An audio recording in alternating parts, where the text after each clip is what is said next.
조금 아까 말씀드렸지만 이 재개발 재건축이라는 것이 우리나라에서 법에 의해서 체계적으로 시작된 것이 20여 년밖에 안 됩니다. 얼마 안 됩니다. 그러다가 이제 정부에서 안 되겠다 싶어서 선진국처럼 이 법을 만들어서 법대로 해라. 재개발 재건축을 뭐 땅 주인들이라고 해서 만들어 하자. 그래서 이제 이 도시및 주거환경 정비법이 생긴 게 20년 조금 지났습니다. 얼마 안 됩니다. 그래서 우리나라에서도 재개발 재건축 이런 것들이 좀 체계화되기 시작했습니다. 그래서 이 재개발 재건축은 여러분도 다 아시겠습니다만 대개 규모가 토지 면적으로 볼 때 한 2만 평 내외입니다.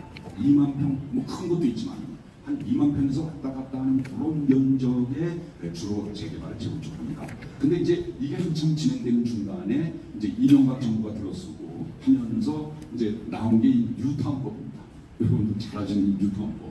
뭐 은평 뉴타운, 왕신 뉴타운, 뭐 수십 개 뉴타운을 이명박 정부에서 뉴타운에 관한 특별법, 법이 있는 도시 재정비 촉진을 위한 특별법인데요. 이제 별명은 뉴타운법이다.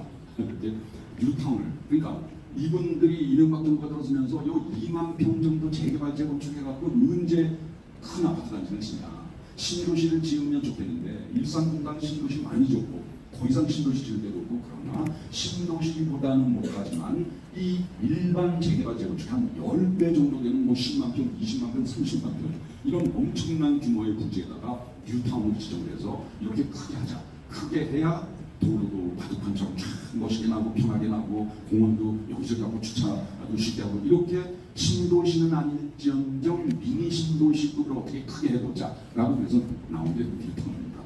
근데 이 뉴타운이 너무나 이 범위가 크다 보니까 주민들 동의를 받기가 너무 어렵고 그래서 일부는 성공했습니다만은 상당 부분 실패했습니다. 그리고 다 쪼개지고요. 그런 와중에 이제 세 번째로 그 문재인 정부가 들어선 겁니다.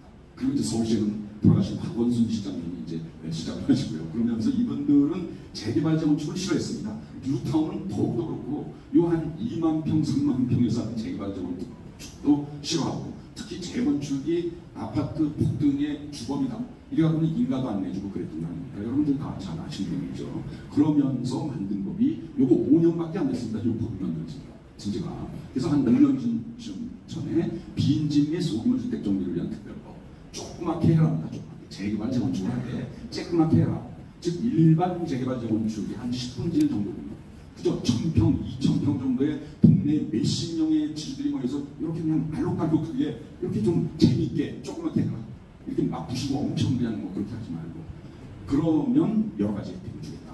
굉장히 빨리 해주고 그래서 이 재개발 재건축을 하고 뭐 이런 걸 하려면 추진위원회부터 만들어야 되고 정비계획 수립을 도시계획에서 정비계획 수립으로 1, 2년 동안에 지정을 받아야 되고 50% 이상 동의를 받아서 추진위원회를 만드는데 또 1년 반 정도 걸리고 그 다음에 조합 만드는데 67% 동의를 또 받아야 되니까 조합 만드는데 1년 반 걸리고 이건 뭐 하세월이죠. 그래서 아시다시피 재개발하려면 한 10년 이상이 걸립니다. 10년이면 걸리는 겁니다. 어떤 데는 20년이 지나고 음마아파트 24년 됐습니다. 그 유명한 음마아파트 이제 조합이 설립됐습니다. 이제부터 시작합니다. 그래서 그렇게 해서는 안 되겠다. 그래서 추진위원회도 설립하지 말고 이 도시계획 단지계획 수립하는 뭐 정비계획 수립도 없이 그냥 냅다 조합부터 만들어. 그러니까 이게 몇 년이 단축이 되는 거죠. 이렇게 조그맣게 하면. 그래서 이게 최근에 요 몇 년 사이에 굉장히 유행하면서 그저 10,000평, 차례 2,000평 이런 소규모 주택 정비사업, 가로주택 사업, 무슨 소규모 재건축, 소규모 재건축 이런 것들이 붐을 이루고 된 겁니다. 그러다가 오세훈 시장님이 바로 얼마 전에 들어서셔서 요거 1000평, 2000평이고 해서 언제 아파트 단지 만드느냐. 그래서 이분이 이제 내세운 게 모아타운입니다. 여러분들이 지금 하시려는 이 모아타운입니다. 그래서 이 모아타운은 다른 게 아니고 이 법의 테두리 속에서 조그맣게 해라라는 테두리 속에서 법 테두리 속에서 그 조그만 거 1000평, 2000평짜리를 6, 7개, 대여섯 개 모아서 한꺼번에 하면 혜택을 더 주겠다. 여기서 조그맣게 하면 이런 혜택 저런 혜택을 주겠다가 있는데 그걸 몇 개 모아서 한꺼번에 하면은 더 플러스 이런저런 혜택을 주겠다. 이중으로 혜택을 주겠다. 이게 바로 모아타운입니다. 그래서 상당히 혜택을 이중으로 주는 거기 때문에 그 서울시에서 많은 그 지역 주민들이 모아타운을 하겠다고 서울시와 구청에 응모를 해서 여러 군데서 지금 한 70군데 정도 됩니다. 70군데가 모아타운으로 지정을 대상지로 지정을 받는 것이고 그리고 이제 여러분들 기억을 하실지 모르겠습니다만 오세훈 시장님이 서울시장에 출마하면서 공약이 뭐냐면 모아타운 100개를 만들겠다. 그때 당시에 100개 하면 어우 그렇게 많이 만들어 그랬는데 벌써 70개인데 지금 1년 반 정도밖에 안 돼요. 그래서 지금도 추가로 모아타운을 하겠다고 서울시 전역에서 지금 주민들이 이렇게 여러분들처럼 모이시면서 그걸 준비하고 있습니다. 근데 사실은 공약이 100개이기 때문에 100개가 되면 또 더해줄지는 잘 모르겠습니다. 잘 되니까 뭐 더해줄 건 같은데 그래도 정부 정책인데 뭐 수시로 바뀌니까요.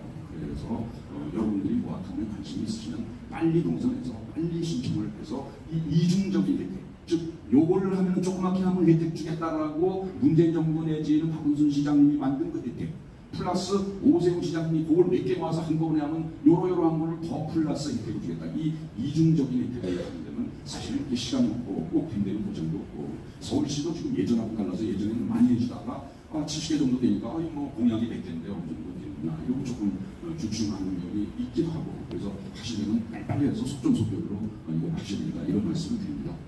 그래서 구체적인 내용은 뭐 너무 시간이 걸리기 때문에 말씀 안 드리겠습니다. 하여튼 조그맣게 하는 재개발 재건축을 한꺼번에 모아서 통합적으로 하는 게 이런 식으로 요거 하나하나가 조그만 소규모 재개발 재건축입니다.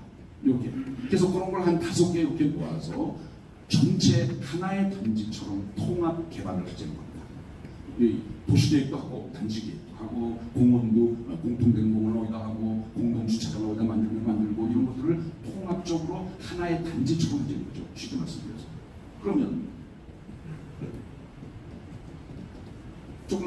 조그맣게 하면 혜택을 이런 거 저런 거 주겠다. 근데 그거를 모아서 하면 모아타운이 되면 더 혜택을 주겠다가 몇 가지가 있는데 시간도 없고 그래서 한두 가지만 말씀드리겠습니다. 우선 노후도라는 거를 완화시켜줍니다.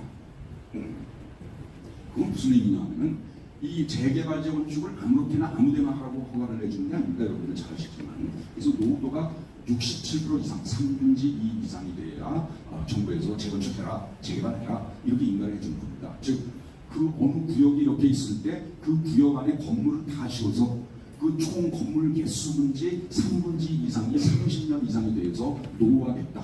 요럴 때 인가를 준 겁니다. 새집들이 대부분인 동네에다가 재개발 재건축해라 이렇게 인가를 내주면 국가자원은 안 되니까 그게 법에서 딱 정해져 있는 거죠. 근데 오세훈 시장님이 딱 들어서서 뭐 기대 여건들을 시켰겠지만 쭉 서울시 전역의 그 현황을 분석해 보니까 요 67%만 넘으면 재개발할 수 있는데 요게 조금만 돼서 한 62%, 59% 요래서 재개발이 안 되는 동네가 부지기수라는 겁니다.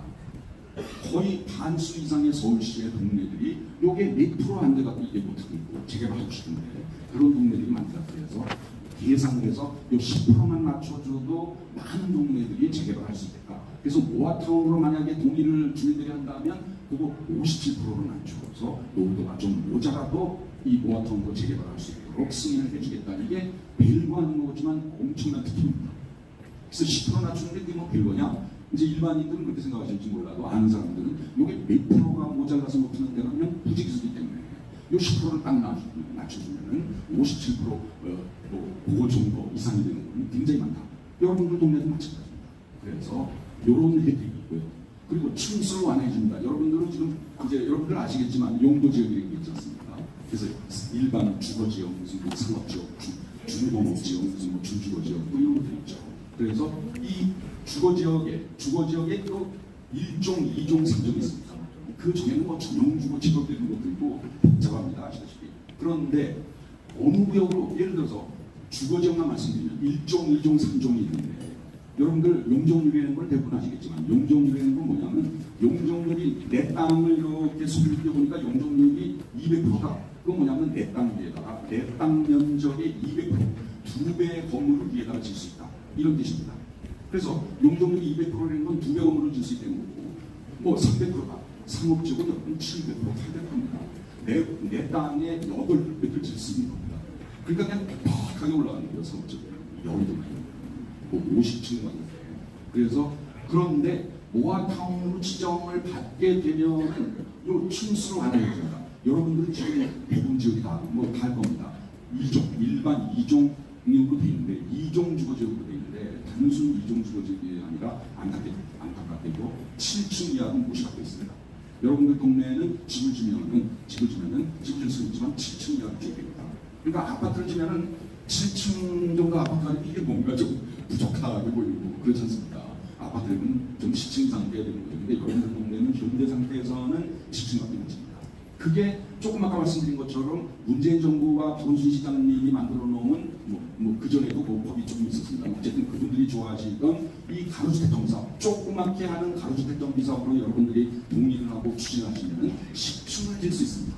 여러분들 현재 상태로는 7층밖에 못 지었는데 그 가로주택 정비사업 박원순 시장님이 좋아하시던 소규모를 해라. 요거에 해당돼서 딱 해서 인가를 받으면 10층을 질 수 있습니다. 근데 모아타운으로 대부분은 15층까지 질 수 있습니다. 그게 다른 겁니다. 그게 뭐 별거 아닌 곳에도 상당히 다른 겁니다. 아파트 단지 7층인데 이게 뭐 7층, 10층 그러면 아파트 비슷하죠. 7층이면 이게 아파트라고 보면 조금 그렇지 않습니다. 그리고 15층은 번듯한 아파트죠. 뭐 30층, 40층 많이 들고. 그래서 어쨌든 층수를 완화시켜주고 그리고 또 용적률을 높여줍니다. 1종을 2종으로 올려줍니다. 2종을 3종으로 올려주고요. 그래서 보통 이제 지역마다 조금씩 다르지만 서울시나 일반적으로는 1종 주거지역은 1종 일반 주거지역은 150%입니다. 기준. 2종이 되면 200%입니다. 2배를 질 수 있습니다. 근데 여러분들은 2종입니다. 근데 2배를 다 찾아 먹을 수가 없습니다. 아파트는 왜? 7층으로 이게 제한이 되기 때문에 7층으로 짓다 보면 뚱뚱한 아파트 단지를 질 수 없는 거고 위로 올라가야 착 가는 게 멋있게 되는데 그러다 보니까 실제 설계를 해보면 200%를 다 찾아 먹지 못합니다. 7층입니다. 그래서 그런 거를 올려준다는 얘기예요. 2종은 그 1종은 150%인데 200%로 올려주고 2종은 200%인데 250%로 올려주고 막 이렇게 올려주는 겁니다. 그러니까 제가 보기에는 물론 어떻게 될지 모르지만 여러분들이 합심하셔서 동의서를 많이 제출해서 구청과 서울시에 내서 모아타운으로 당선이 됐다. 그럼 좀 속된 표현이라 죄송합니다만 로또를 맞는 겁니다.